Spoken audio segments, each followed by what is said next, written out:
Je me sens très proche des bouddhistes parce qu'il y a une prise de responsabilité. On n'attend pas que Dieu nous juge ou nous protège ou nous pardonne. C'est comme la physique. Le karma et le dharma s'est transformé. On ne peut pas détruire l'énergie. Elle est reformulée d'une autre manière. Et je peux devenir parfaitement irrationnel d'un point de vue scientifique.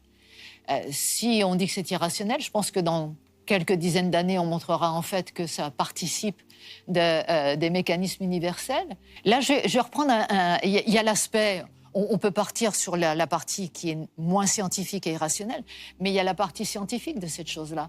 Et aujourd'hui, je vais revenir encore une fois à la physique quantique, mais aussi à la neuroscience.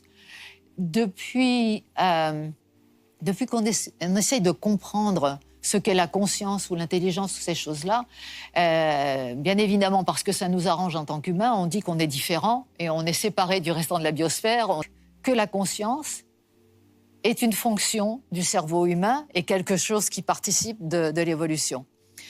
Et donc, beaucoup d'aspects de la neuroscience est fondé là-dessus.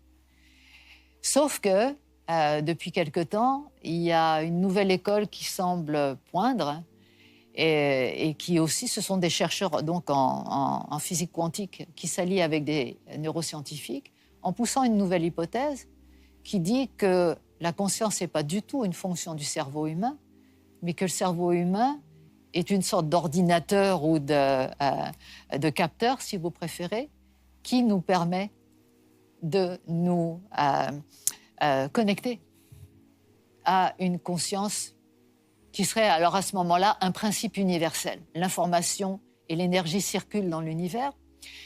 Et moi, j'aime beaucoup ça, parce que d'un seul coup, alors, on ne parle plus d'êtres qui sont conscients ou pas conscients, on parle de niveau de conscience, savoir aussi que petit à petit, la science se rapproche de la spiritualité ou des textes anciens, tout simplement parce que la science nous permet de redécouvrir des choses qui étaient instinctives dans l'humanité plus ancienne, parce qu'elle n'était pas autant séparée qu'on ne l'est de l'environnement et qu'elle avait conscience.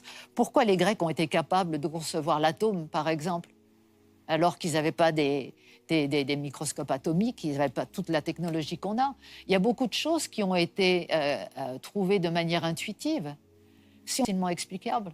Je pense simplement qu'on est en train, par la technologie, de revenir à des choses beaucoup plus fondamentalement, des vérités fondamentales que les anciens connaissaient, qui nous a séparés de l'univers qui nous entoure, et que malgré tout, cette même technologie nous ramène à découvrir ces vérités. Donc, je trouve assez formidable de regarder le bouddhisme et ce qu'il nous dit à propos d'ailleurs de tous ces différents niveaux d'existence où il y a des tas d'êtres qui existent selon le bouddhisme. Et la théorie des cordes, par exemple, ou la physique quantique, qui dit qu'il n'y a pas de séparation entre la lumière et la matière, que c'est simplement des niveaux vibratoires différents. Simplement en train de... Encore une fois, ça c'est aussi quelque chose qui est dit en particulier par Sagan, mais qui a été repris par d'autres aussi.